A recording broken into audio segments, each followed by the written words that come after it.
If you know how to live well and suffer well, everything he brings you, listen, every time you go through something, he's shaping you, perfecting you, he's transforming your character, your faith. Okay, enough of that ish. Listen, if you're a deconstructing Christian, let's look at it from the story of Job. This is the Cirque du Soleil mental gymnastics that Christians use to justify suffering, particularly their suffering. So, all the angels show up in heaven with Satan, and God says to Satan, like, what have you been up to? And Satan says, oh, I've just been walking around Earth, checking people out. And God says, hey, have you seen my servant Job? He is one loyal motherfucker.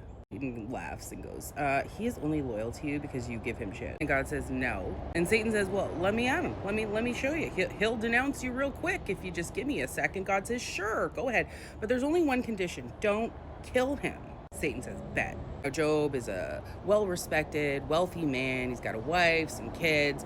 So Satan goes in and basically destroys his entire livelihood, kills all his livestock, barbecues his sheep. Satan sends a bunch of raiders to steal all his other livestock, and all of this happens in one day. Fire in the sky, raiders, everything, one day. And Satan sends a huge windstorm, collapses Job's house, kills all of his children. Just gone, dead, gone.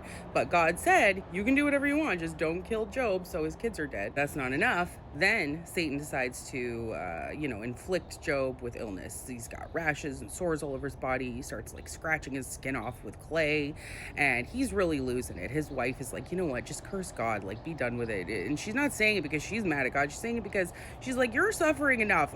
This is enough. But Job says, no, I won't do that. Through all this, Job, who used to be this wealthy, well-respected member of the community, now becomes a pariah.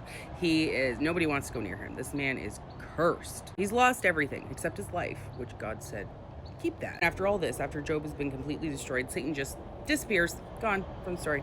It's over. People will tell you that Job never complained, that he stayed faithful through the whole thing. But he really started questioning God. He demanded answers. Why did you let this happen to me? Why did you let me be born? Why did you do this to me? He's not accusing Satan. He's asking God. And he asked the most important question of all, why do good men suffer while wicked men prosper? God doesn't apologize. He doesn't acknowledge what he did. He just basically says, shut up, I'm God. Where Job backtracks. He's like, all right, fine.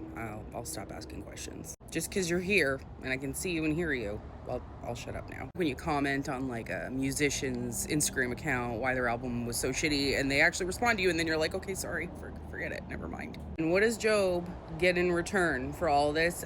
He gets some new children, he becomes wealthy again. All of his stuff is returned, but not really. New children, not the old ones, not like a reverse in time. We're just gonna give you new ones. Erase the trauma. Doesn't erase, all the PTSD I'm sure Job's going through. And that's the end of the story. Oh blah dee, oh blah da. Life goes on. And what it really tells us is that Satan can't do anything unless God tells him he can. Because if Satan really was the one acting on free will, he probably would have taken Job with him. He probably would have taken Job with him. If God is omnipotent, if God is omniscient, if God can protect his followers, how can Satan trick you? How can buying a Labubu trick you? How can watching K-pop Demon Hunters trick you? How can bringing crystals into your home be Satan tricking you? Either he can't trick you or your God approves it. Let's repeat that one more time. Either God approves Satan and authorizes Satan to attack you, or he can't protect you at all. What about you? But that sounds like a horror story to me, not a story of salvation. Like having only one plumber in town and he comes and clogs your toilets to then unclog them. Or he just says, I can't fix your toilets. Your pipes are clogged, you're fucked. No other plumbers around, just this one. You could maybe learn to unclog your own toilets, but, that would be a sin, I guess. So anyways, that was my thought. God cannot be omnipotent and omniscient and loving in that story. So